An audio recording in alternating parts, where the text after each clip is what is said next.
அறிந்து கொள்ளத்தக்கதான இருதயத்தை எங்களுக்கு திறந்தரணும். Help us to see Jesus, Lord Jesus in the Bible. Lord, open our hearts that we might see Jesus. Hallelujah. Help us to see you, Lord. Jesus precious name. Amen. And இயேசு கிறிஸ்துவின் நாமத்தில் ஆமென். ஆமென். Lord.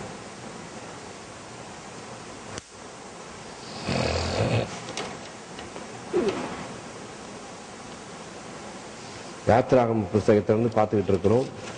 இன்றைக்கு இன்னும் 3 அதிகாரம் தான் இருக்குது யாத்திராகமம்.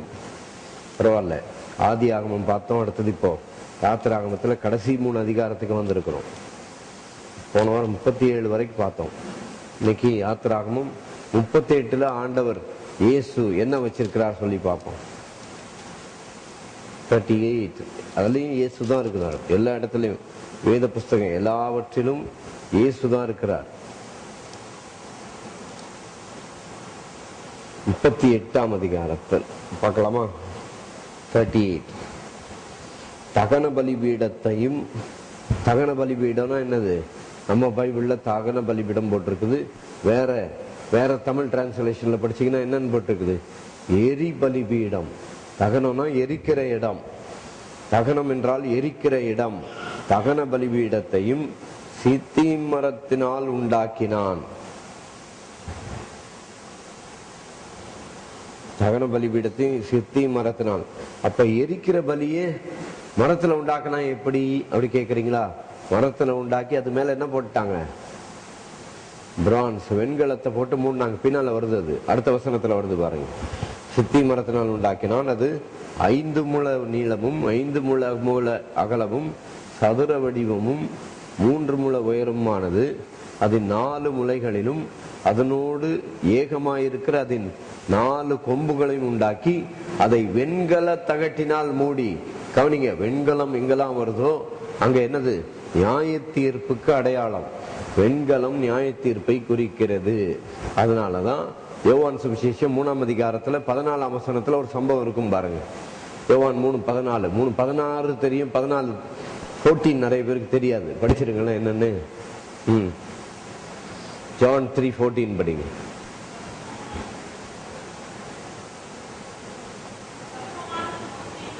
சர்ப்பமானது மோசேயினால் வனாந்தரத்தில் உயர்த்தப்பட்டது போல மனுஷகுமாரனும்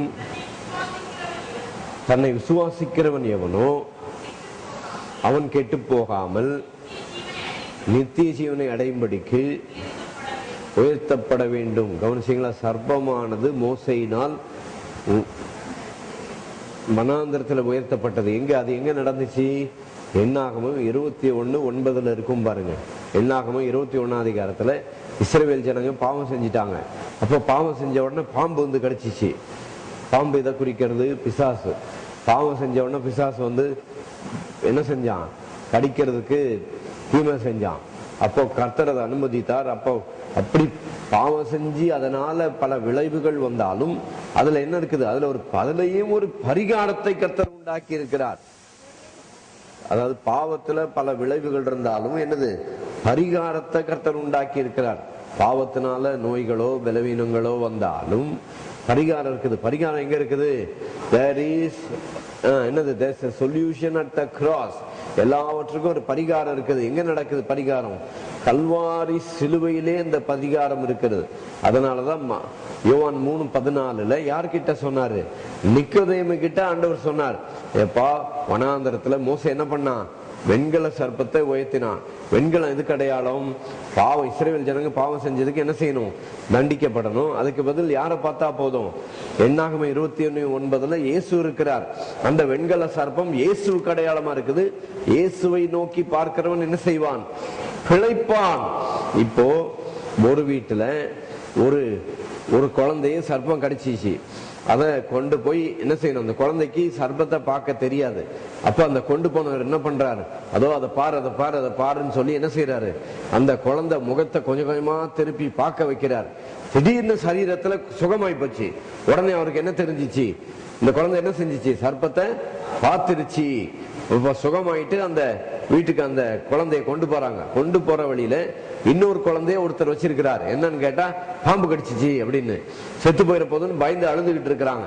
அப்போ இந்த சுகமான அந்த குழந்தையோட கொண்டு போன அந்த ஆளு சொல்லுது, அங்க நீ மோசே கிட்ட போ. மோசே என்ன பண்ணி இருக்கிறாரு, அங்க ஒரு வெண்கல சர்ப்பத்தை உயர்த்தி வச்சிருக்கிறாரு, உன் குழந்தையை பார்க்க சொல்லு. குழந்தையை பார்க்கலன்னா முகத்தை திருப்பி எப்படியா பார்க்க வச்சிரு, சுகமாயிடும் அப்படின்னு சொல்லி அனுப்புறாங்க. அதை கேட்டுட்டு இந்த சர்ப்பம் கடிச்ச ஆளு சர்ப்பமாவது வெண்கலமாவதுன்னு சொல்லிட்டு போனா பரிகாரம் யாருக்கு கிடைக்காது? அதை விசுவாசிக்கிறவங்களுக்கு, விசுவாசியாதவங்களுக்கு என்ன கிடைக்காது?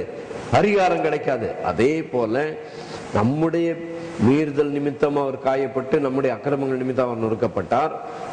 நமக்கு சமாதானத்தை உண்டு பண்ணும் ஆக்கினை அவர் மேல் வந்தது. அவருடைய தழும்புகளால் என்ன செய்கிறோம்? குணமாகிறோம். ஏசாயா 53:4-5 அதே வார்த்தை எங்க போட்டிருக்குது? 1 பேதுரு 2:22 இருக்குது. நாம் பாவங்களுக்கு சேர்த்து நீதிக்கு பிழைக்கும்படிக்கு அவர் தாமே நம்முடைய பாவங்களை சிலுவையிலே சுமந்தார், அவருடைய தழும்புகளால் குணமானீர்கள் அப்படின்னு எழுதி வச்சிருக்கிறார். யாரு? பேதுரு. 1 பேதுரு 2:22 நினைக்கிறேன். அதனால பரிகாரம், எந்த பாவமா இருந்தாலும் எந்த ஒரு காரியமா இருந்தாலும் பரிகாரம் இருக்குது. எந்த பாவத்துக்கு என்ன இருக்குது? There is a solution for any sickness, for any sin. There is no sickness which God cannot heal. ஆண்டவரால சுகமாக்க கூடியாத எந்த நோய்களும் கிடையாது. ஆண்டவரால மன்னிக்க முடியாத எந்த பாவமும் கிடையாது. ஆண்டவர் அவர் அதான் சங்கீதம் 103 எல்லாரும் சொல்லுவோமே, எல்லாருக்கும் தான் தெரியுமே, அவர் அக்கிரமங்களை எல்லாம் மன்னித்து உன் நோய்களை எல்லாம் குணமாக்கி. சரி, இந்த நோய்களை குணமாக்குறத பத்தி இன்னொரு வசனம் இருக்கு. யாத்திராகமம் 23 படிச்சோம். 23 நம்ம தியானிக்கும் போது 23:25 நினைக்கிறேன். வாசிங்க பார்க்கலாம். அதான் உங்கள் தேவனாகிய கர்த்தரையே சேவிக்க கடவீர்கள், அவர் உன் அப்பத்தையும் உன் தண்ணீரையும் ஆசீர்வதிப்பார், வியாதியை உன்னிலிருந்து விலக்குவேன். யாத்திராகமம் 23:25 அவர் உன் அப்பத்தையும் அதோட கூட சேர்த்து வியாதியை உன்னிலிருந்து விலக்குவேன்றத கூட எதை சேர்த்து கொடுத்திருக்கிறாரு? அப்பத்தையும் தண்ணீரையும் சேர்த்து கொடுத்திருக்கிறார். அதனால கர்த்தர் கொடுக்கிற அப்பத்தையும் தண்ணீரையும் கர்த்தர் என்ன செய்வார்? ஆசீர்வதிக்கிறவர். அதை ஆசீர்வதித்து சாப்பிடும் போது எந்த நோய்களும் பேய்களும் என்ன செய்ய முடியாது? வர முடியாது. இன்னைக்கு ஒருத்தர் சர்ச்சை முடிச்சு வந்தப்போ என்கிட்ட யாரோ ஒரு ஆள் வந்து சொல்லிச்சு, யார் என்ன கொடுத்தாலும் ஒரு தோத்திரம் பண்ணிட்டு சாப்பிடுங்க, ஏன்னா உங்ககிட்ட நிறைய பேர் ஒன்னொன்னா கொண்டு வந்து சாப்பிட கொடுக்குறாங்க அப்படின்னு ஒரு ஆள் என்கிட்ட வந்து சொல்லிட்டு போகுது. நான் சரி அப்படின்னு சொன்னேன். அவங்க நினைச்சுக்கிட்டாங்க நான் தோத்திரம் பண்றது இல்லை அப்படின்னு. பரவாயில்ல, நல்ல காரியம் தானே சொன்னாங்க, அதனால ஒண்ணும் இல்லை. அதனால இப்போ என்ன பார்க்கிறோம்? வெண்கலத்தை இப்ப எதுக்கு இந்த உதாரணத்தை பார்த்தோம்? யாத்திராகமம் 38ஆம் அதிகாரத்தை பார்த்துட்டு இருக்கிறோம். அதுல 2ஆம் வசனத்துல சொல்லி இருக்குது, அதை என்ன செய்? வெண்கல தகட்டால் மூடி. பலிபீடத்தை வெண்கல தகட்டால மூடணும். இந்த வெண்கலம் வேதத்துல என்னாகமம் 21:9 வருது. அதுக்காக அதை சொன்னேன். மோசே வனாந்திரத்துல சர்ப்பத்தை உண்டாக்கினா. சர்ப்பத்தை எப்படி உண்டாக்கினா?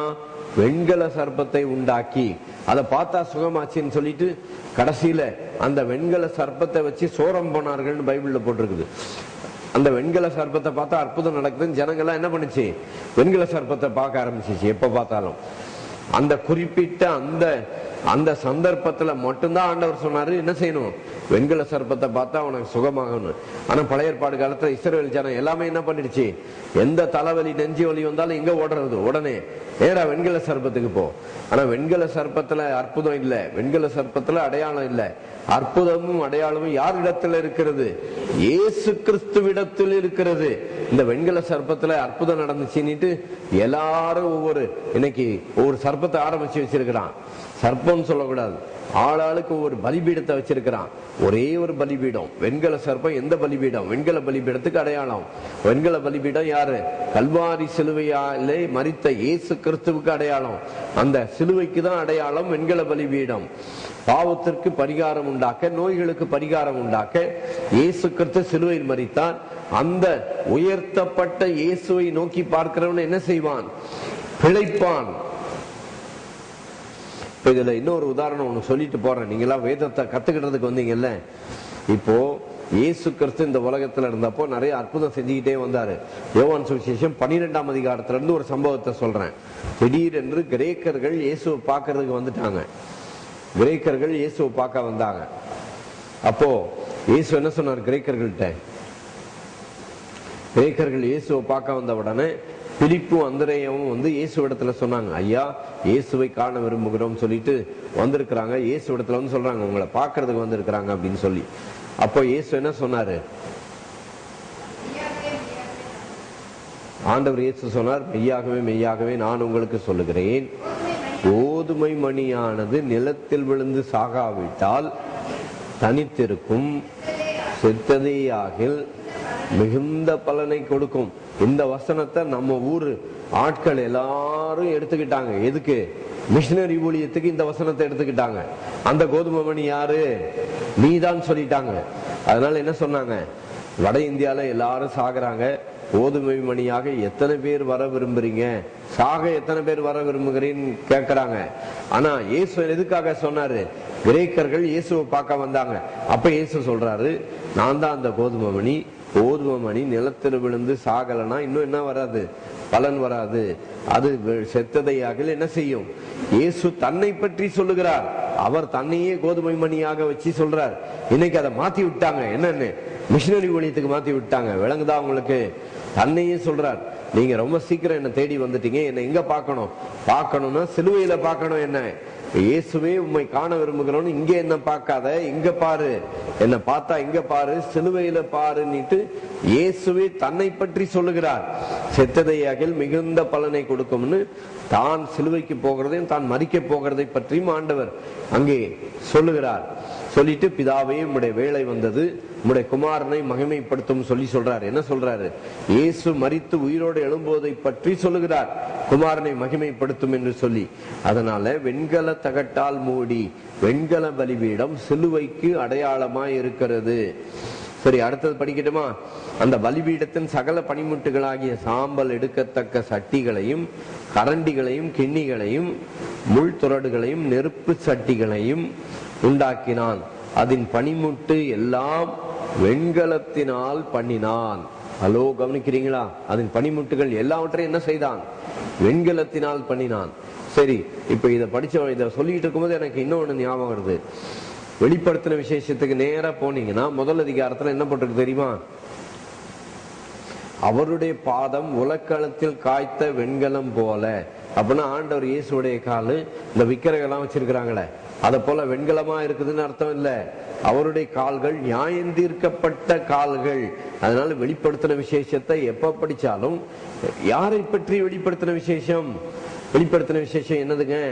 இயேசு கிறிஸ்துவை பற்றி வெளிப்படுத்தின விசேஷம். அந்த வெளிப்படுத்தின விசேஷத்துல போய் அந்தி கிறிஸ்துவை தேடி அவன் எப்ப வருவான் அதை இதை பார்த்தா, வெளிப்படுத்தின விசேஷத்துல யாரை பார்க்கணும்? இயேசுவை தான் தேடணும்.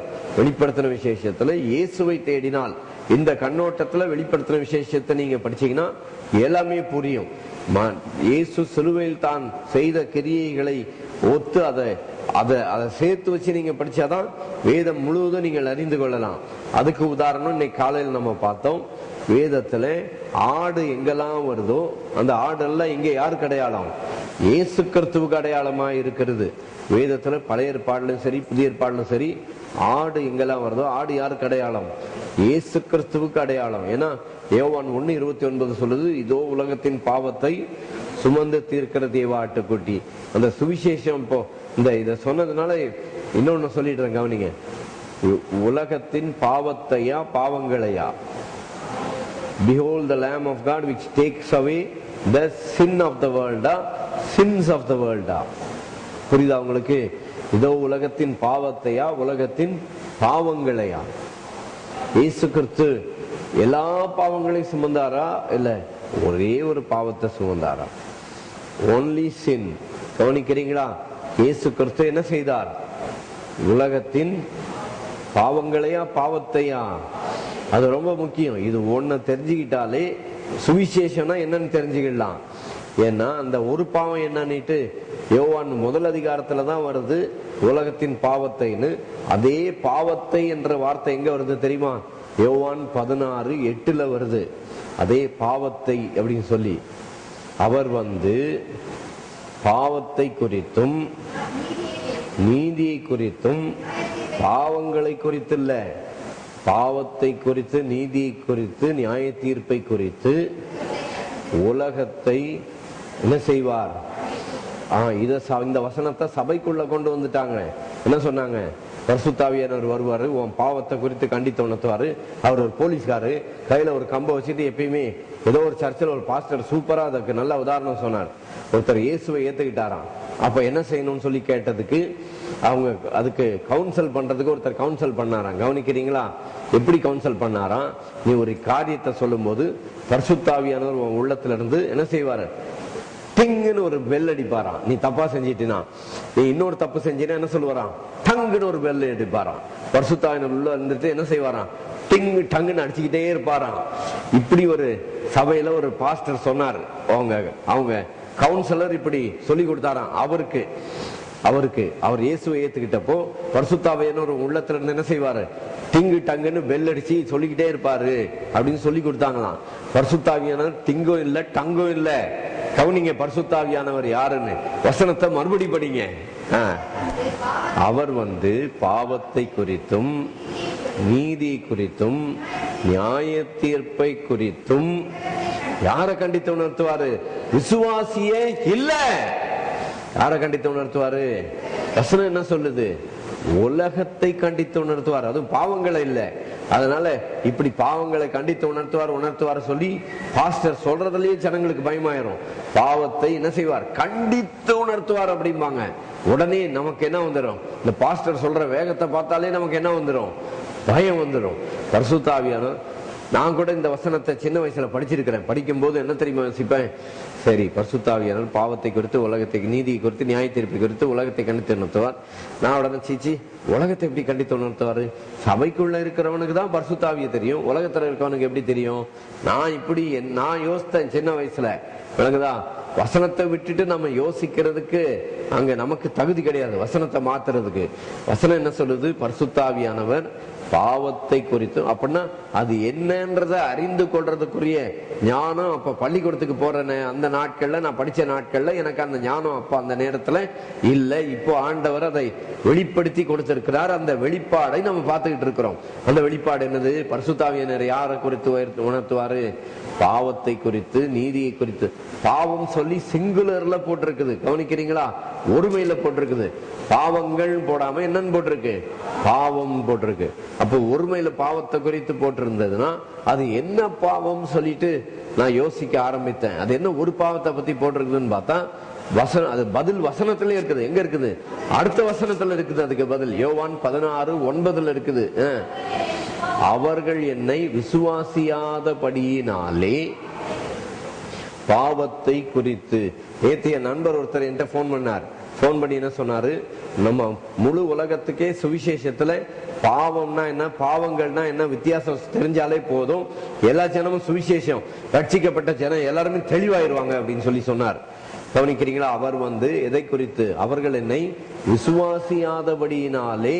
அது எந்த சிங்குலர் சின்? இந்த உலகத்துல இருக்கிற பெரிய பாவம் என்ன தெரியுமா? இயேசுவை விசுவாசியாத பாவம் தான் உலகத்திலேயே கொடிய, மகா கொடிய பாவம். இப்போ நீங்க எல்லாம் இங்க ரட்சிக்கப்பட்டவங்க உட்கார்ந்து இருக்கிறீங்க. உங்க பக்கத்து வீட்டுல, தெருவுல, இல்ல நீங்க போற இடத்துல எல்லாம் யாரெல்லாம் பாக்குறீங்களோ இயேசு விசுவாசியாத பாவம் தான் அவங்க வாழ்வில் என்னது பெருசு. காரணம் என்ன? இயேசு விசுவாசியாததுனாலதான் ஒரு மனுஷன் எங்க போறான்? நரகத்துக்கும் பாதாளத்துக்கும் போறான். அதனால உலகத்தை கண்டித்து உணர்த்துறதுக்கு தான் பரிசுத்தாவியானவர் இருக்கிறார். பரிசுத்தாவியானவர் யாரை கண்டித்து உணர்த்துவாரு? உலகத்தை தான் கண்டித்து உணர்த்துவார், விசுவாசியே இல்ல. உலகத்தை கண்டித்து என்ன செய்வாரு?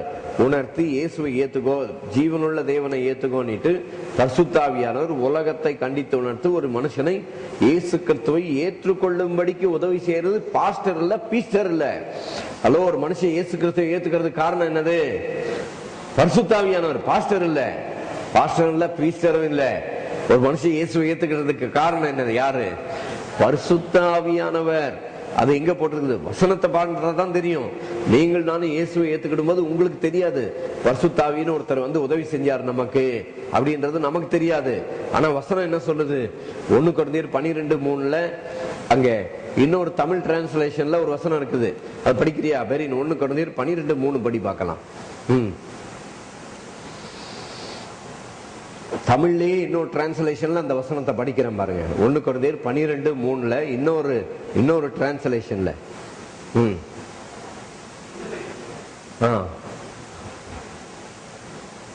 1 கொரிந்தியர் 12:3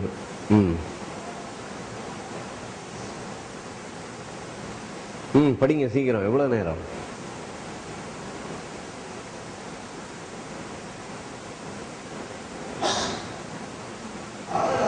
ஆதலால் உங்களுக்கு நான் அறிவிப்பது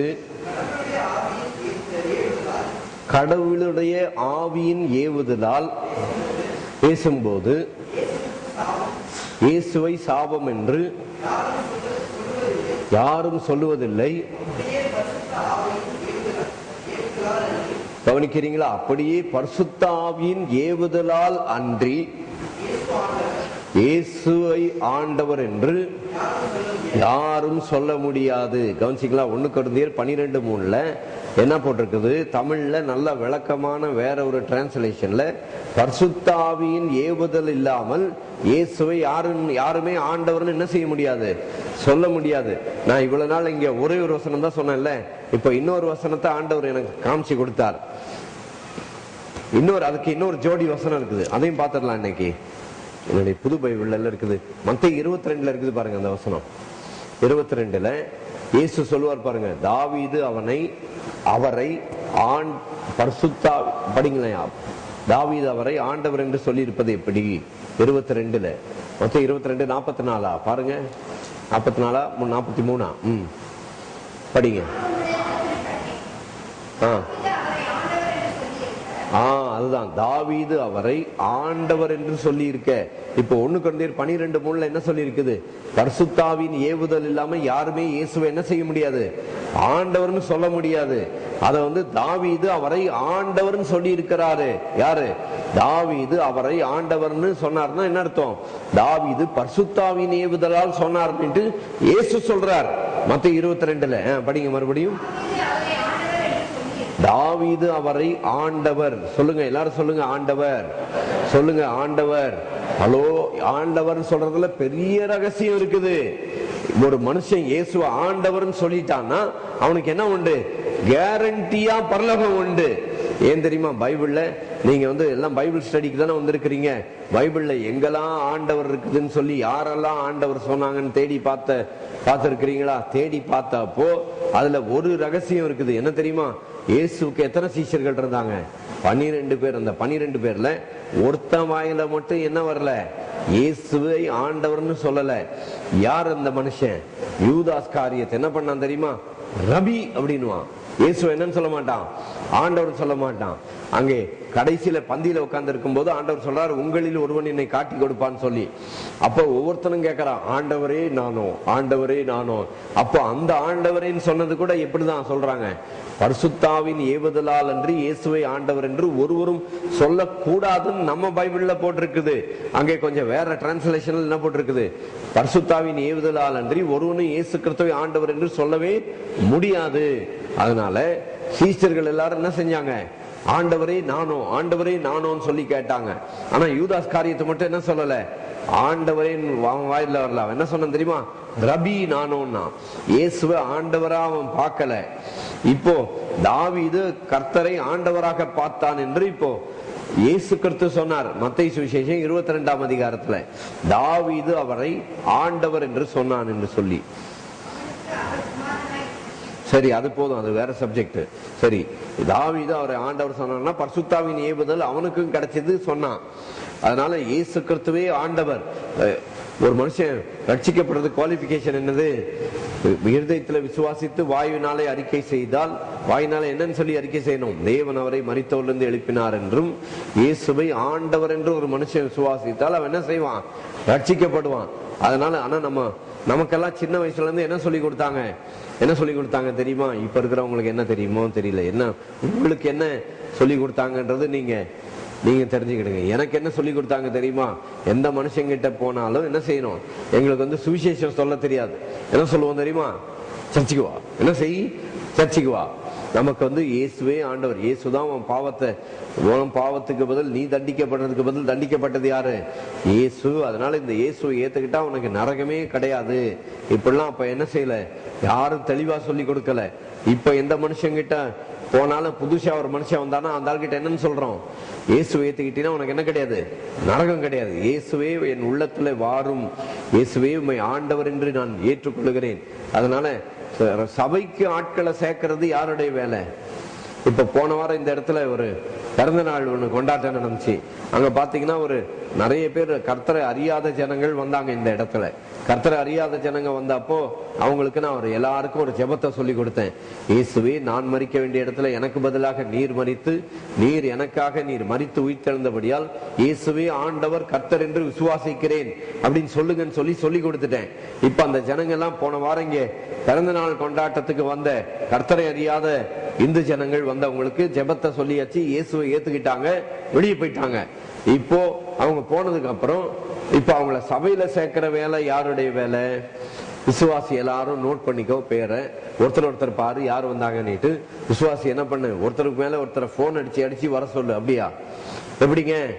இப்ப நம்ம ஊர்ல அப்படி இல்ல, வெளியில அமெரிக்கா கனடா எல்லாம் என்ன பண்ணுவாங்க, புதுசா ஒரு ஆள் வந்தா என்ன செய்யணும், உடனே போன் நம்பர் வாங்கணும், அவங்களை என்ன செய்யணும், போன் பண்ணி சொல்லணும். அடுத்தது அவங்களுக்கு டைமை பிக்ஸ் பண்ணி, என் காரை கொண்டு வர்றேன், என் கார்லயே உன்னை ஏத்திட்டு போயிட்டு கார்லயே திருப்பி கொண்டு வந்து விட்டுறேன் அப்படின்னு சொல்லிட்டு நம்ம உதவி செய்யறதுக்கு, மனுஷ உதவி செய்யறதுக்கு நம்ம செய்ய விரும்புறோம். ஆனா வேத வசனம் என்ன சொல்லுது தெரியுமா? அப்போஸ்தலர் 2 என்ன போட்டிருக்குது? ரட்சிக்கப்படுகிறவர்களை கர்த்தர் அனுதினமும் சபையில என்ன செய்து வந்தார்? சேர்த்து வந்தார். இதனால கவனிக்கலாம். இதுல ஒரு சின்ன உதாரணம் சொல்லிடுறேன். என்ன நடந்ததுன்னா, இப்ப நம்ம சபைக்கும் வர்றவங்க எல்லாம் நிறைய பேர் என்ன செய்வாங்க, புதுசா வர்றவங்க கிட்ட என்ன செய்வாங்க, போன் நம்பரையோ இல்ல எங்க இருந்து வர்றீங்க என்னன்னு சொல்லி விசாரிப்பாங்க. இப்ப நம்ம பிரதர் இம்மானுவேல் இருக்கிறார்ல, ஒரு 10 வருஷத்துக்கு முன்னால நம்ம சபைக்கு அவர் வந்தார். அவர் 2-3 வாரம் வந்தார் ஞாயிற்றுக்கிழமை, நானும் பார்த்தேன். ஆனா அவர்கிட்ட போய் உங்க பேர் என்ன, போன் நம்பர் கொடுங்க, ஒண்ணுமே கேட்கல. ஏன் தெரியுமா? யார்கிட்ட போய் பேரை கேட்டு போன் நம்பர் கேட்கிறோமோ அதோட அந்த ஆள் ஒரு சில ஆள் என்ன செய்ய மாட்டேங்குது, அதோட அடுத்த வாரம் தலையை காட்ட மாட்டேங்குது. அதனால நான் என்ன செஞ்சேன், இவர்கிட்ட போன் நம்பரும் கேட்கல, பேரையும் கேட்கல. 2 வாரம் வந்தாரு, 3 வாரம் வந்தாரு. இப்ப 10 வருஷமா இங்கதான் வந்து உட்கார்ந்து இருக்கிறார் பிரதர் இம்மானுவேல். அவர்கிட்ட பேரும் கேட்கல, போன் நம்பரும் கேட்கல. எதுக்கு இப்ப இதை சொன்னேன்? ரட்சிக்கப்படுகிறவர்களை கர்த்தர், அதனால கர்த்தர் சேர்ப்பாருன்னுட்டு நம்ம போனே பண்ணக்கூடாது அப்படின்னு நினைச்சிடாதீங்க. விளங்குதா? சுவிசேஷம் சொல்லி ஒரு ஆள் இயேசுவை ஏத்துக்கிட்டாருன்னா அவங்களுக்கு நம்ம உதவி என்ன செய்யலாம்? நிச்சயமா செய்யலாம். எப்படி? ஜெபம் பண்ணிட்டு நீங்க வரீங்களா, ஆண்டவர் இயேசுவின் ஆசீர்வாதத்தை நீங்களும் என்ன செய்யலாம், பெற்றுக்கொள்ளலாம் அப்படின்னு சொல்லி என்ன செய்யலாம், கூப்பிடலாம். அதுக்கு இன்னொரு உதாரணம் இன்னைக்கு காலையில நம்ம பார்த்தோம். யாரு? ராகாப் என்னும் வேசி யோசுவா கிட்ட என்ன சொன்னா, நீங்கள் என்னை சாவுக்கு தப்புவிக்கும் பொழுது யாரெல்லாம் தப்புவிக்கணும்? என் தாயையும் என் தகப்பனையும் என் சகோதரனையும் என் சகோதரிகளையும். யாருக்கு? ராகா. பழைய ஏற்பாடுல ராகாப் என்னும் வேசிக்கே தெரிஞ்சது இவர் தான் ஜீவனுள்ள தேவன். இந்த ஜீவனுள்ள தேவனுடைய ஜனங்களிடத்திலிருந்து நம்ம சாவுக்கு தப்புவிக்கப்படணும்னா நான் மட்டும் தப்புவிக்கப்பட்டா பத்தாது, நான் சிகப்பு கயிற ஜன்னல்ல கட்டி வச்சிருப்பேன். யாரெல்லாம் ரட்சிக்கப்படணும்? என்னுடைய தாய், என்னுடைய தகப்பன், அடுத்தது யாரு? என்னுடைய சகோதரர், என்னுடைய சகோதரிகள், எல்லாரும் ரட்சிக்கப்படணும்னு சொல்லி பழைய ஏற்பாடுல ராகாப் சொன்னா. விளங்குதா? அதே போல யோசுவாவும் சொன்னான். யோசுவா 23:14-15 போட்டிருக்குது, நானும் என் வீட்டாருமோ வென்றால் கர்த்தரையே சேவிப்போம். அப்போ கர்த்தரை சேவிப்பது ஆகாது என்று கண்டால் பின்ன யாரை சேவிப்பீங்க? யோர்தான் நதிக்கு முன்னால இருந்த எகிப்தின் தேவர்களை சேவிப்பீர்களோ இல்ல எமோரியரின் தேவர்களை சேவிப்பீர்களோன்னு சொல்லி யோசுவா கேட்டான். விளங்குதா? அதனால நமக்காக ஒரு பலிபீடம் கல்வாரி சிலுவையிலே இயேசு கிறிஸ்து என்ற பலிபீடம் நமக்கு இருக்கிறது. சரி, இப்ப என்ன பார்த்தோம்? யாத்திராகமம் 38 பார்த்துட்டு இருக்கிறோம். அந்த 38ல வெண்கல பலிபீடத்துல ஆரம்பிச்சு இப்போ எங்கெல்லாமோ ரவுண்ட் அடிச்சு ஒரு சுத்திட்டு மறுபடியும் யாத்திராகமம் 38க்கு வந்துட்டேன். பலிபீடத்தின் சகல பணிமுட்டுகளையும் சட்டியையும் என்ன செய்யணும்? எல்லாத்தையும் வெண்கலத்தினால் பண்ணினான். வலை பின்னல் போன்ற ஒரு வெண்கல சல்லடையும் பலிபீடத்திற்கு உண்டாக்கி அதை அந்த பலிபீடத்தின் சுற்றுக்கு கீழே பாதி உயரத்தின் கீழே பாதி உயரத்தில் இருக்கத்தக்கதாக வைத்து அந்த வெண்கல சல்லடையின் 4 மூலைகளிலும் தண்டுகளை பாய்ச்சுகிறதற்கு 4 வளையங்களை வார்ப்பைப்பாயாக. அந்த தண்டுகளை சித்தீம் மரத்தினால் பண்ணி அவைகளை வெண்கல தகட்டினால் மூடி. அதுக்கு போன வாரம் ஏற்கனவே நான் சொல்லிட்டேன், மரம் எங்கெல்லாம் வருதோ மனுஷனுக்கு அடையாளம். இயேசு கிறிஸ்து மனுஷனாக வந்தார். இந்த மரத்தை வெண்கலத்தினால மூடினாங்கன்னா என்ன அர்த்தம்? அவர் தெய்வீகமாக 100% he was man and 100% he was God.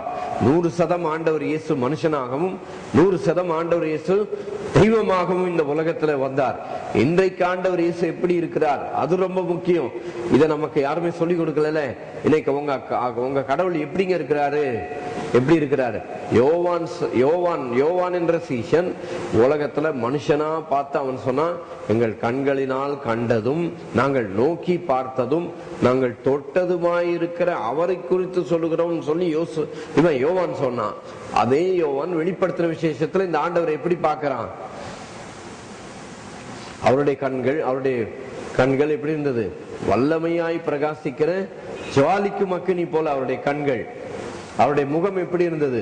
வல்லமையாய் பிரகாசிக்கிற சூரியனை போல இருந்ததுன்னு சொல்லி இந்த உலகத்துல அந்த இயேசுவோடு சாப்பிட்ட அதே யோவான் தான் ஆண்டவர் இயேசுவை பார்த்து எழுதி வைக்கிறான். இன்னைக்கு அதே உங்க ஆண்டவர் எப்படி இருக்கிறாரு? உயிர்த்தெழுந்த பின்பு எப்படிங்க இருந்தாரு? ரூபம் மாறிட்டாரா? இயேசு இந்த உலகத்துல எப்படி இருந்தாரோ உயிர்த்தெழுந்த பிறகும் எப்படிதான் இருக்கிறார்? அப்படியே தான் இருக்கிறார். நம்ம ஆண்டவர் கடவுள் கிடையாது, கிழட்டு கடவுள் கிடையாது. நம்ம ஆண்டவர் யாரு? இளமையானவர். நம்ம ஆண்டவர் சொல்லுங்க யாரு? இந்த உலகத்துலதான் வயசாகி போற பிரச்சனை இருக்குது. அங்க என்ன கிடையாது? வயசாகி போற ப்ராப்ளம் அங்க கிடையாது. இந்த உலகத்துல ஆதாம் பண்ண வேலை என்னது? சாத்தானுக்கு கீழ்ப்படிஞ்சதுனால என்னாச்சு? இங்க சரீரம் அழிவுக்கு உட்பட்டது. இயேசுவின் சரீரம் என்ன செய்யல? அழிவுக்கு உட்படல. அதுதான் அடிக்கடி இயேசுவும் சொன்னாரு. அப்போஸ்தலர் பிரசங்கத்துல, பேதுரு பிரசங்கத்திலே சொல்றாரு, உங்களுடைய பரிசுத்தவான்களின் அழிவை காண ஒட்டீர். அதனால தாவீது மரித்தான், அவன் அடக்கம் பண்ணப்பட்டான். அவனுடைய கல்லறை இங்க இருக்குது.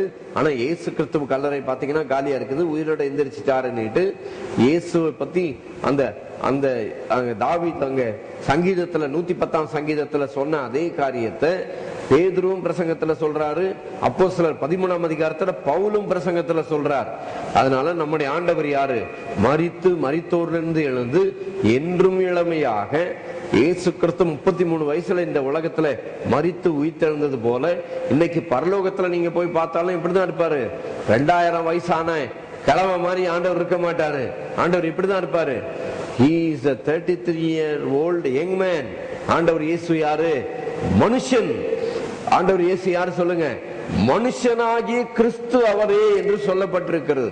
வேதத்தை நல்லா தியானிச்சு பாருங்க. இன்னைக்கு ஆண்டவர் இயேசு பரலோகத்துல உங்க கடவுள் யாரா இருக்கிறாரு? மனுஷனாகவே இருக்கிறார்.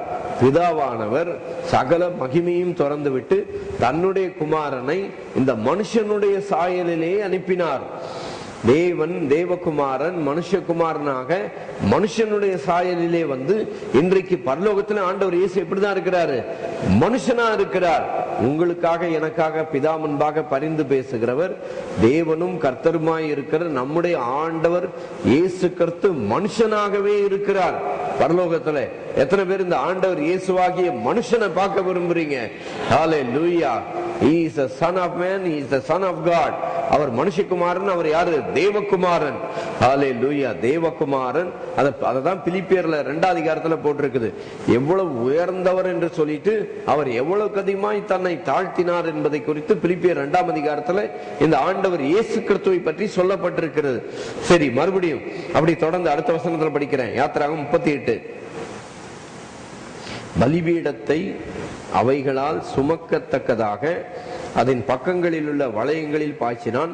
பலிபீடத்தை உள்வெளிவிட்டு பலகைகளினால் செய்தான். ஆசரிப்பு கூடாரத்தின் வாசலில் கூட்டம் கூட்டமாய் கூடின ஸ்திரீகள் தர்ப்பணங்களாலே. அதுக்கு என்ன போட்டிருக்குது இங்கிலீஷ்ல தெரியலையே, பார்க்கலேனா? வீட்லயும் படிச்சு சொன்னேன், தர்ப்பணங்களாலேன்னு போட்டிருக்குதுன்னு சொல்லி.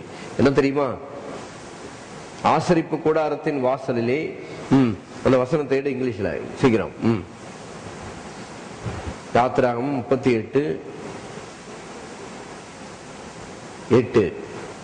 அது முக்கியமான ஒரு வசனம். அதுதான் ஏன்னா தமிழ்ல ஒரு நம்ம நடைமுறையில இல்லாத ஒரு வார்த்தை அங்க இருக்குது.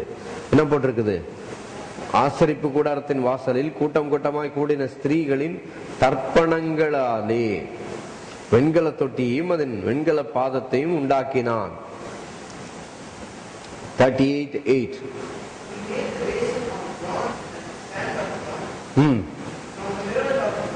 From the mirror. பத்தீங்க, இப்ப ஞாபகம் வந்துச்சு, படிச்சேன் நான் அதை. From the mirror. கவனிச்சிங்களா? பழைய ஏற்பாடுல எகிப்துல இருந்து இஸ்ரவேல் ஜனங்க புறப்பட்டு வந்தாங்க. அப்ப புறப்பட்டு வரும்போது அவங்களுக்கு இப்ப நீங்க பாக்குறீங்களே அத மாதிரி கண்ணாடி அவங்களுக்கு இல்ல. அவங்களுக்கு கண்ணாடி என்னது?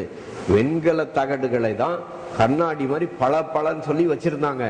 இந்த ஸ்திரீகள் உபயோகம் பண்ணின அந்த கண்ணாடி இருக்குதுல்ல, வெண்கல கண்ணாடி, அதுக்கு பேரு தான் தர்ப்பணங்கள் சொல்லி போட்டிருக்குது. இங்கிலீஷ்ல பாத்தீங்கன்னா தர்ப்பணங்களுக்கு என்ன மிரர்னு போட்டிருக்குது. அது என்னது? ஸ்திரீகள் என்ன செஞ்சாங்க? தாங்க கண்ணாடியை பாக்குற உபயோகப்படுத்தின ஸ்திரீகள் தங்களுக்கு முக்கியமா இருக்கிறத லேஸ்ல கொடுத்துருவாங்களா? ஹலோ, ஸ்திரீகள் தங்களுக்கு விசேஷமாக வச்சிருக்கிற, இப்போ நீங்க ரொம்ப விரும்பி கட்டுற புடவையை எடுத்து யாருக்காவது கிஃப்டா அவ்வளவு ஈஸியா கொடுத்துருவீங்களா? உடனே என்ன செய்ய மாட்டாங்க, கொடுக்கறதுக்கு மனசு அவ்வளவு சீக்கிரத்துல மனசு என்ன செய்யாது, வராது. அத போல ஸ்திரீகளுக்கு ரொம்ப ரொம்ப முக்கியம் எதுங்க? கண்ணாடி ரொம்ப ரொம்ப முக்கியமா இல்லையா? என்னங்க, கண்ணாடி இல்லாம வந்துருவீங்களா? யார் வீட்லயே கண்ணாடி இல்லாம இருக்குமா? சொல்லுங்க பார்க்கலாம். என்ன இருந்தாலும் இல்லைனாலும் என்ன செஞ்சிருவீங்க? போய் ஒரு கண்ணாடி என்ன செஞ்சிருவீங்க? வாங்கி மாட்டிருவீங்க. ஒரு சில ஆள் பாத்தீங்கன்னா கண்ணாடியை பல இடத்துல செட் பண்ணி வச்சிருக்கோம். எங்க முன்னால பாக்குறதுக்கு ஒண்ணு, இப்படி திரும்பி பாக்குறதுக்கு ஒண்ணு, பின்னால பாக்குறதுக்கு ஒண்ணு. சரி, இதெல்லாம் எங்க போய் பார்த்துட்டு வந்தான்னு கேட்காதீங்க. எனக்கு 3 அக்கா இருந்தாங்கல்ல, தெரியாதா? கண்ணாடி இங்க பார்க்கும், அப்புறம் இங்க பார்க்கும், அப்புறம் இங்க பார்க்கும், இப்படி பார்க்கும், அப்படி பார்க்கும், திரும்பி திரும்பி என்ன செய்வாங்க? பார்ப்பாங்க கண்ணாடியில. சும்மா முன்னால மட்டும் பார்க்காதுங்க. இந்த பெண்கள் இருக்குத கண்ணாடியை சும்மா பார்க்காது. என்ன செய்யும்? நேரா பார்க்கும், அப்புறம் என்ன செய்யும்? அப்புறம் இப்படி திரும்பி பார்க்கும், பின்னால எப்படி இருக்குதுன்னு பார்க்கும், அப்புறம் முன்னால எப்படி இருக்குதுன்னு பார்க்கும், பின்னால எப்படி இருக்குதுன்னு பார்க்கும், அப்புறம் நடந்து பார்க்கும், உட்கார்ந்து பார்க்கும், என்னெல்லாமோ பண்ணி பார்க்கும். சரி, அதெல்லாம் நான் சொல்ல வேண்டாம், உங்களுக்கே நல்லா என்ன விட உங்களுக்கு நிறைய தெரியும். இப்ப கருத்து என்ன? ஸ்திரீகள் தங்களுக்கு முக்கியமாய் உபயோகித்தவைகளை கொண்டு வந்து ஆசரிப்பு கூடாரத்துக்கென்று காணிக்கையாக கொடுத்தார்கள். கருத்து வேற ஒண்ணும் இல்ல. பலிபீடத்திற்காக பலிபீடம் செய்வதற்கும் பலிபீடத்தில் சுத்தி இருக்கிற அந்த பலிபீடத்திற்குரிய பாத்திரங்கள் எல்லாவற்றையும் செய்யறதுக்கு ஸ்திரீகள் தாங்கள் உபயோகித்த கண்ணாடியை, அந்த வெண்கலத்தை வச்சுதான் என்ன செஞ்சாங்க? கண்ணாடியை பயன்படுத்தினாங்க. அதெல்லாம் கொண்டு வந்து யார்கிட்ட கொடுத்தாங்க? கர்த்தருடைய மனுஷனாகிய மோசே கிட்ட கொண்டு வந்து கொடுத்தாங்க. மோசே அதை வச்சு என்ன பண்ணிட்டாரு? வெண்கல தொட்டியும் அதன் வெண்கல பாதத்தையும் உண்டாக்கினான். அடுத்தது மறுபடியும் அடுத்த வசனம், 9ஆம் வசனம் படிக்கிறேன். பிரகாரத்தையும் உண்டு பண்ணினான். தெற்கே தென் திசைக்கு எதிரான பிரகாரத்திற்கு திரித்த மெல்லிய பஞ்சு நூலால், திரித்த மெல்லிய பஞ்சு நூல் யாரு? இயேசுதான் மெல்லிய பஞ்சு நூலை போல நமக்காக திரி திரியாக திரிக்கப்பட்டார். பஞ்சு நூலால் செய்த 100 முழ நீளமான தொங்கு திரைகளை செய்தான். ஒவ்வொரு வசனம் இயேசுவை குறிக்கிறது. யாத்திராகம் 38ல அவைகளின் தூண்கள் 20, அவைகளின் வெண்கல பாதங்கள் 20, அவைகளின் கொக்கிகளும் அவைகளின் தூண்களும் வெள்ளி. வடப்பக்கத்து தொங்கு திரைகள் 100 முழமும், அவைகளின் தூண்கள் 20, அவைகளின் வெண்கல பாதங்கள் 20, தூண்களின் கொக்கிகளும் தூண்களும் வெள்ளி. மேற்பக்கத்து தொங்கு திரைகள் 50 முழம், அவைகளின் தூண்கள் 10, அவைகளின் பாதங்கள் 10, தூண்களின் கொக்கிகளும் அவைகளின் தூண்களும் வெள்ளி. சூரியன் உதிக்கிற திசையாகிய கீழ்ப்பக்கத்து தொங்கு திரைகள் 50 முழம். ஒரு புறத்து தொங்கு திரைகள் 15 முழம், அவைகளின் தூண்கள் 3, அவைகளின் பாதங்கள் 3. பிரகார வாசலின் ஒரு புறத்துக்கு சரியாக மறுபுறத்திலும் தொங்கு திரைகள் 15 முழம், அவைகளின் தூண்கள் 3, அவைகளின் பாதங்கள் 3. சுற்று பிரகாரத்துக்கு தொங்கு திரைகள் எல்லாம் மெல்லிய பஞ்சு நூலால் நெய்யப்பட்டிருந்தது. தூண்களின் பாதங்கள் வெண்கலம், தூண்களின் கொக்கிகளும் பூண்களும் வெள்ளி. அவைகளின் குமிழ்களை மூடிய தகடும் வெள்ளி. பிரகாரத்தின் தூண்கள் எல்லாம் வெள்ளிப்பூண்கள் போடப்பட்டவைகளுமாயிருந்தது. பிரகார வாசலின் தொங்கு திரைகள் இளநீல நூலாலும் இரத்தாம்பர நூலாலும் சிவப்பு நூலாலும் திரித்த மெல்லிய பஞ்சு நூலாலும் செய்யப்பட்ட விசித்திர தையல் வேலையாயிருந்தது. அதன் நீளம் 20 முழம், நீளம் அகலமும் உயரமும் பிரகாரத்தின் தொங்கு திரைகளுக்கு சரியாய் 5 முழம். அவைகளின் தூண்கள் 4, அதன் வெண்கல பாதங்கள் 4, அவைகளின் கொக்கிகள் வெள்ளி, அவைகளின் குமிழ்களை மூடிய தகடும் அவைகளின் பூண்களும் வெள்ளி. வாசஸ்தலத்துக்கும் பிரகாரத்துக்கும் சுற்றிலும் இருந்த முளைகள் எல்லாம் வெண்கலம். எங்கெல்லாம் வெண்கலம் இருக்கிறதோ இயேசு கிறிஸ்து நமக்காக நியாயம் தீர்க்கப்பட்டார். நாம் நியாயம் தீர்க்கப்பட வேண்டிய இடத்திலே நமக்கு பதிலாக இயேசு என்ன செய்தார்? நியாயம் தீர்க்கப்பட்டார். அதுக்கு வசனம் ஏசாயா 53:4-5. நம்முடைய மீறுதல்கள் நிமித்தம் அவர் காயப்பட்டார், என் ஜனங்களின் மீறுதல்களுக்காக அவர் காயப்பட்டார். ஏசாயா 53 சொல்லப்பட்டிருக்கிறது. அவர் வாதிக்கப்பட்டார் அப்படின்னு சொல்லி போட்டிருக்குது. என் ஜனங்களின் மீறுதல்களுக்காக அவர் வாதிக்கப்பட்டார். எங்க 8ஆம் வசனமா 10ஆம் வசனமா? ஏசாயா 53 என் ஜனங்களின் மீறுதல்களுக்காய் அவர் வாதிக்கப்பட்டார். இந்த புதிய ஏற்பாடு பவுல் அப்போஸ்தலனுடைய வெளிப்படுத்தல் எல்லாமே எதை சார்ந்து இருக்குது? ஏசாயா 53 பைபிள்ல சங்கீதம் படிங்க, நீதிமொழிகள் படிங்க, தினமும் எக்ஸ்ட்ரா ஒண்ணு படிக்கணும் சேர்த்து. எது? ஏசாயா 53 என்ன செய்யலாம்? சாகர நாள் வரைக்கும் தினமும் அந்த ஏசாயா 53 சேர்த்து வச்சு படிங்க. ஏன்னா முழு வேதாகமும் எதுல இருக்குது? ஒரே அதிகாரத்துல இருக்குது. எதுல? ஏசாயா 53 இருக்குது. நான் இந்த வாரம் ஃபுல்லா கொஞ்சம் படிச்சதுனால கொஞ்சம் ஞாபகம் இருக்குது சொல்லிட்டு இருக்கிறேன். என் ஜனத்தின் மீறுதல்கள் நிமித்தம் அவர் என்ன செய்யப்பட்டார்? வாதிக்கப்பட்டார் என்று சொல்லி இருக்குது. ஒருவேளை வசன நம்பர் தெரியலனாலும் அவருடைய வார்த்தையை நீங்க சொன்னாலே போதும். ஜீவனுள்ள தேவனுடைய வார்த்தையில என்ன இருக்கிறது? வல்லமை இருக்கிறது. பரிசுத்த ஸ்தலத்தின் வேலை யாவற்றிற்கும் காணிக்கையாக கொடுக்கத்தக்க செலவான பொருட்களை பொன்னெல்லாம் பரிசுத்த ஸ்தலத்தின் சேக்கலின்படி 29 தாலந்தும் 730 சேக்கல் நிறையுமாய் இருந்தது. சபையில் எண்ணப்பட்டவர்கள் கொடுத்த வெள்ளி பரிசுத்த ஸ்தலத்தின் சேக்கலின்படி 100 தாலந்தும் 1775 சேக்கல் நிறையுமாய் இருந்தது. எண்ணப்பட்டவர்களின் தொகையில் சேர்ந்த 20 வயது முதற்கொண்டு அதற்கு மேற்பட்ட 6,03,550. எத்தனை பேர் பாருங்க, இஸ்ரவேல் ஜனங்களை பத்தி சொல்லி இருக்குது. 6,03,550 பேர்களில் ஒவ்வொரு தலைக்கு பரிசுத்த ஸ்தலத்தின், கவனிங்க இது கொஞ்சம் முக்கியமான கருத்து, பரிசுத்த ஸ்தலத்தின் இதோட சேர்த்து இன்னொரு லிங்க் இருக்குது. இப்ப சொல்றேன் கவனிங்க. பரிசுத்த ஸ்தலத்தின் சேக்கலின்படி தலைக்கு பரிசுத்த ஸ்தலத்தின் சேக்கலின்படி அரை சேக்கலாகிய பெக்கா என்னும் விழுக்காடு சேர்ந்தது. அந்த வெள்ளியில் 100 தாலந்து வெள்ளியினால் பரிசுத்த ஸ்தலத்தின் பாதங்களும் திரையின் பாதங்களும் வார்ப்பிக்கப்பட்டது. பாதத்துக்கு 1 தாலந்து விழுக்காடு, 100 பாதங்களுக்கு 100 தாலந்து செலவாயிற்று.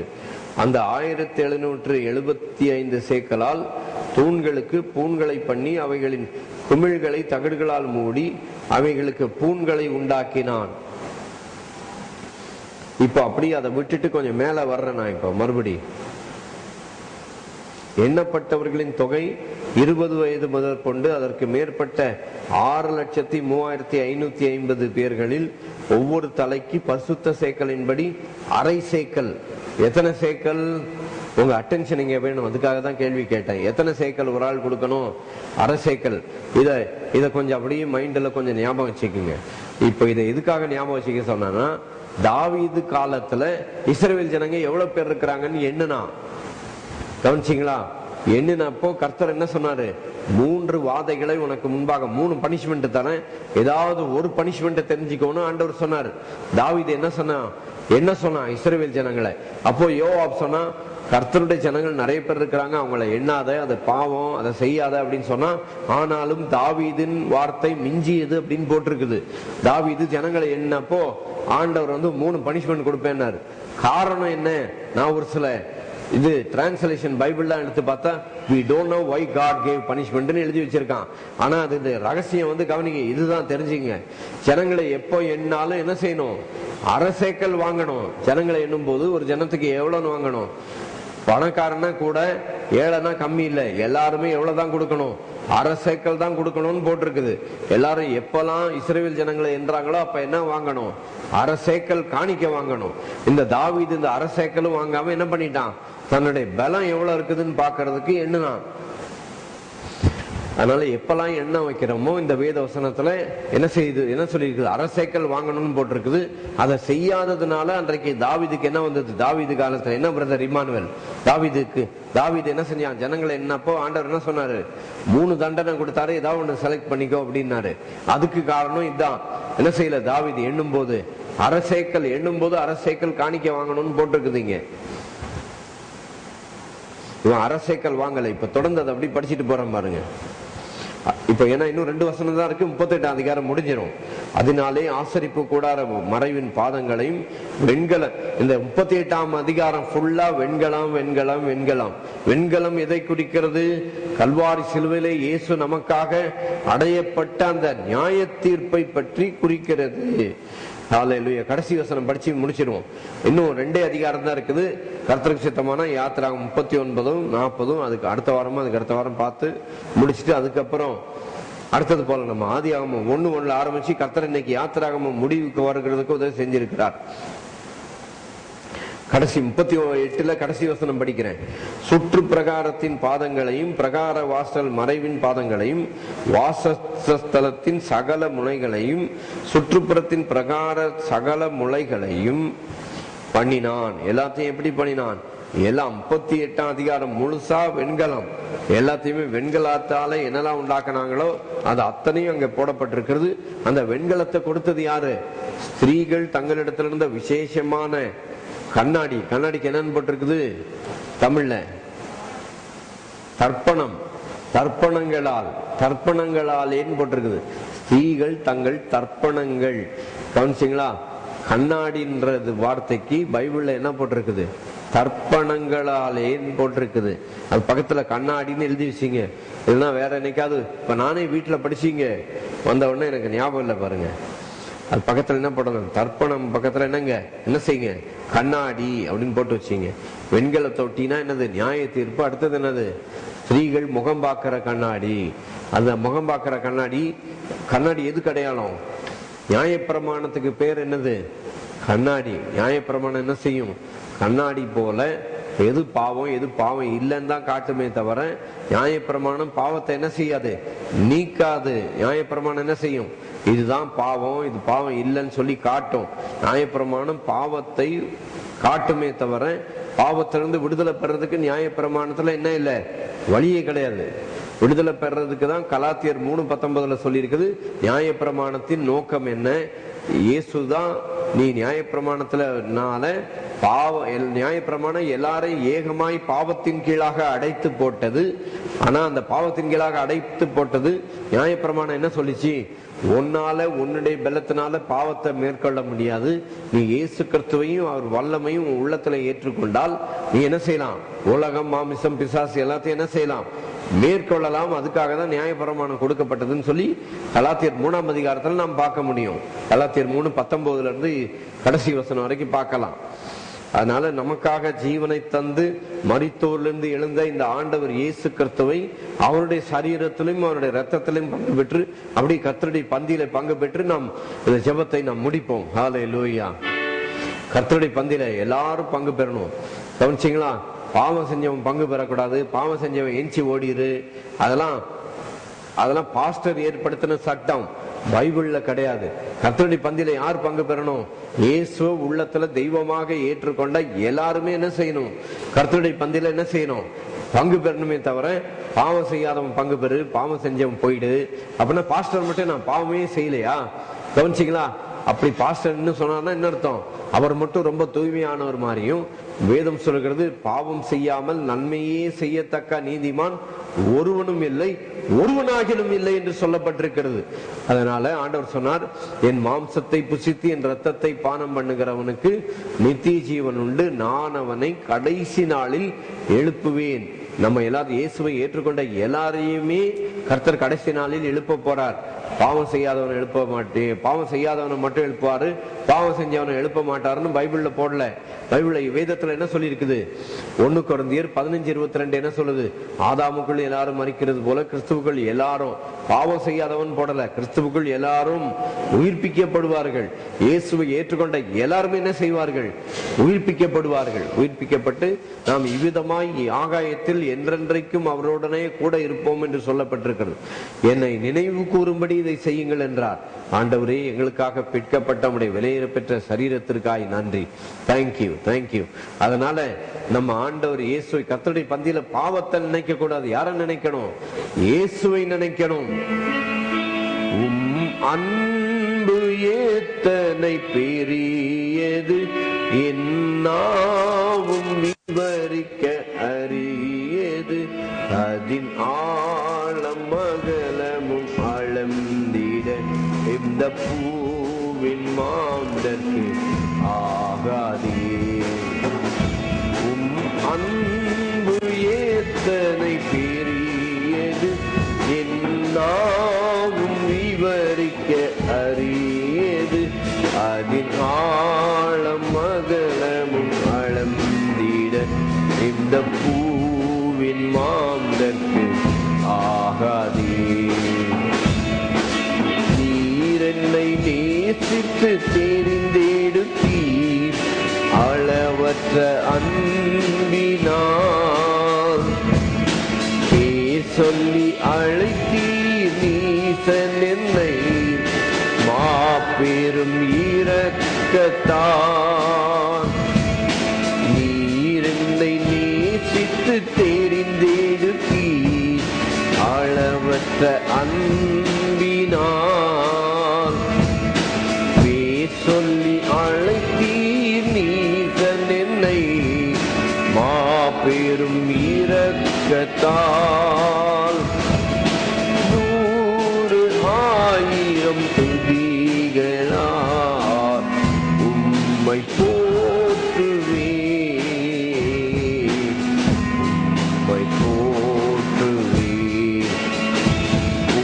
அன்பு ஏத்தனை பெரியது, என்னாவும் விவரிக்க அரியது, அதின் ஆழம் அகலமும் அளந்திட இந்த பூவின் மாந்தத்தில் ஆகாதே.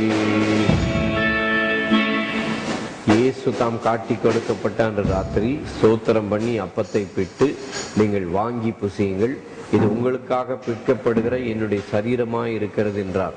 ஆண்டவரே, எங்களுக்காக பிற்கப்பட்ட நம்முடைய விலையேற பெற்ற சரீரத்திற்காய் நன்றி. எல்லாரும் சேர்ந்து கர்த்தருடைய சரீரத்தை பெற்றுக்கொள்ளுங்கள். ஹல்லேலூயா. Thank you, thank you, thank you Lord. உடைய விலையேற பெற்ற சரீரத்திற்காய் நன்றி. ஹல்லேலூயா. கர்த்தருடைய பந்தி என்பது ஞாயிற்றுக்கிழமை சபையில மட்டும் வைக்கிறது இல்லை, அவரவர் எல்லாருடைய வீட்டிலும் கர்த்தருடைய பந்தியை வைக்கலாம். ஒருவேளை நீங்க கர்த்தருடைய பந்தி வைக்கணும்னு நினைச்சீங்கன்னா இந்த செய்தியை மறுபடியும் நீங்க போட்டு, இந்த செய்தி நீங்க கேட்கும் போது ஒரு அப்பத்தையும் கொஞ்சம் திராட்சை ரசத்தையும் வாங்கி வச்சு கர்த்தருடைய பந்தியில நாங்க கர்த்தருடைய அப்பத்தை புசிக்கும் போது நீங்களும் சேர்ந்து என்ன செய்யலாம்? புசிக்கலாம். சரி, கர்த்தருடைய பந்தியை எப்பெல்லாம் புசிக்கணும்?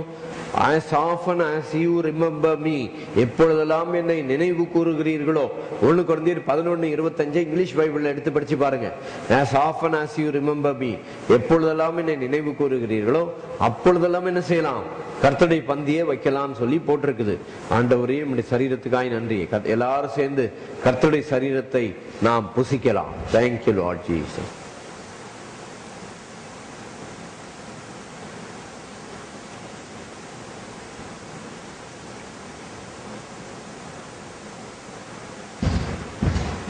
ஆண்டவரே, அவர் அப்படியே அவர்கள் போஜனம் பண்ணின பின்பு பாத்திரத்தை எடுத்து, இது உங்களுக்காக சிந்தப்படுகிற என்னுடைய இரத்தத்தினாலாகிய புதிய உடன்படிக்கையாக இருக்கிறது என்றார்.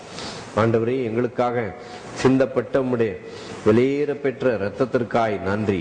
நம்ம எல்லாரும் சேர்ந்து பெற்றுக்கொள்ளுங்கள். எல்லாரும் சேர்ந்து ஒரே நேரத்தில் நாம் பானம் பண்ணலாம்.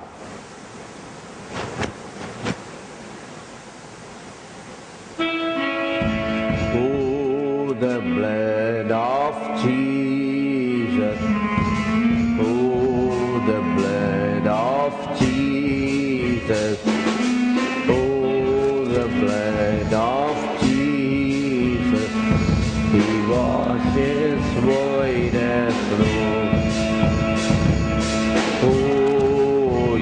இயேசுவின் இரத்தம், ஓ இயேசுவின் இரத்தம், ஓ இயேசுவின் இரத்தம் பஞ்சை போல வெண்மையாக்குமே.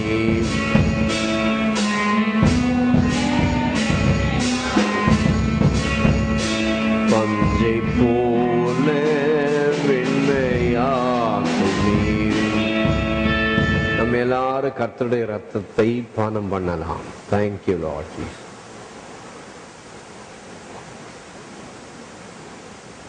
ஜெபம் பண்ணுவோம்.